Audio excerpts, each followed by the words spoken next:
we're kicking off round two, or continuing round two from Wednesday's games onto Friday's games. First up, we got Necaxa and Querétaro. Querétaro still continues to struggle. And with this one, I'm not going to complicate it too much. There's no need to try and get cute and think I'm sharp and whatnot. I'm going to keep it simple. Necaxa did manage to score against the champs in Toluca, at Toluca. I think they come back home. I think they get a win. I think it's just simple for them. Querétaro just doesn't have the firepower to do it. Necaxa, I think, outscores them in every which way, and I think they do it the whole time. So I'm going to split my money with Necaxa in the first half. I think they can get the lead by the first half for some nice plus 110, something simple. I do think they're going to dominate the whole time, and I'll even take them straight up money line. Minus 170, again, it's not something I like to pay too often, but I think this is just the spot where, the season's just kicking off. Necaxa is going to stack some early wins, and we're not going to get the best price on it just because it is Querétaro. But minus 170, I mean, it's not too bad for what you're getting. Necaxa last season was the most profitable team. I think they're going to stack some of these wins early. I think against these easy teams, they win and they give the tougher teams a hard challenge. That's how I think they're going to play this season. I think they're going to win the games they're supposed to, and struggle or give a good fight to some of the bigger, tougher teams.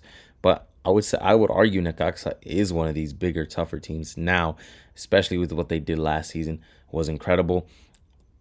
I think this is the season where, again, making it in the semifinals, past the quarterfinals. Card, we move on. I think this is actually the trickiest game out of the three that we have on Friday. We have San Luis at home, Monterrey coming in. Very horrible loss for Monterrey. Not looking too good, especially it's just shocking coming off of them coming in from the Club World Cup. They actually played pretty damn good in that tournament, and then they come back and Pachuca smokes them 3-0. I can't complain. I was on that Pachuca side. I gave it to you guys. Pachuca is just one of those teams that they're pretty good consistently. Maybe they haven't been champ recently, but they're still a very, very good team. Very good system, man. Plenty of players have came out of Pachuca.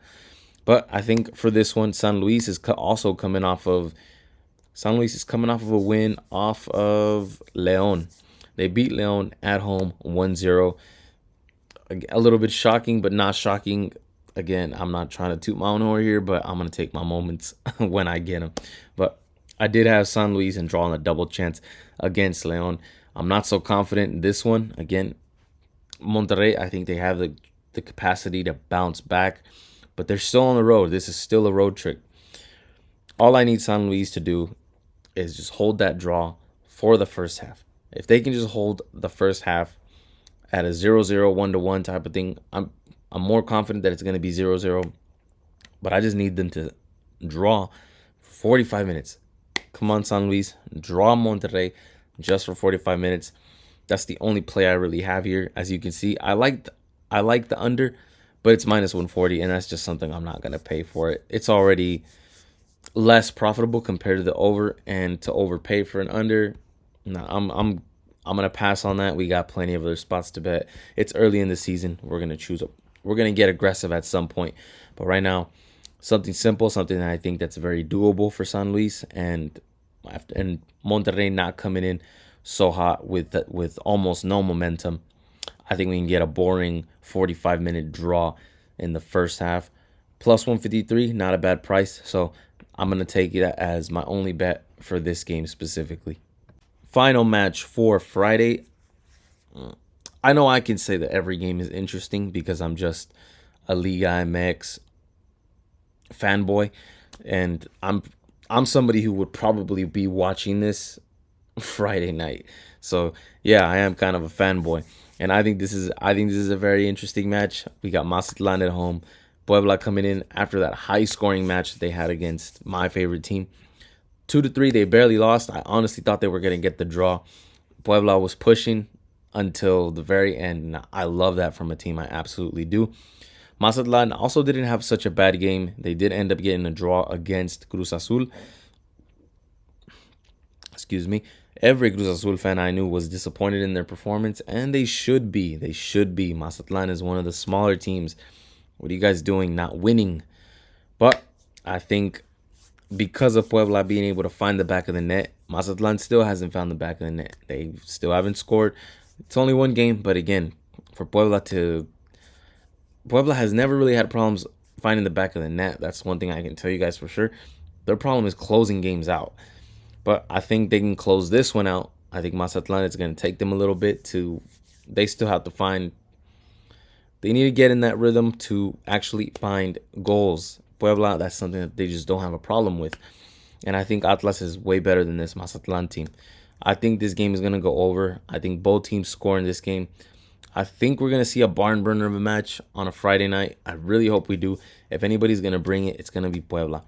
Puebla, again, I've said it before, guys, and I've seen it before plenty of times. They just always seem to be able to bring out high-scoring matches out of teams that you wouldn't really expect it to be. And I think this is one of them. So I think this is going to go over. I think we're going to see more than one goal in the first half. Over one goal in the first half, plus 102. I'm playing that. Love the price. Both teams to score at minus 105. Absolutely love it. Over 2.5. You guys know my strategy. Overall, just overs. Overs overall are profitable in the long run. They have been for the last 4 to 5 seasons. And Puebla on the money line. Give me the team that can score, guys. Give me the team that can score. Maybe that doesn't translate on the road because both of these teams tend to score more at home, but I think Puebla is more than capable of scoring on the road, especially after 2 against an Atlas team who's, again, I can't say Atlas is more of a 50-50 team, but I still think that they're better than this Mazatlan team. I think Puebla finds the back of the net. I think to get this over 2.5, I think Puebla is going to do most of the heavy lifting, but for the last couple seasons, Mazatlan has also found the back of the net more at home than they have on the road. This has the makings to be a total 0-0 stinker or an absolute barn burner.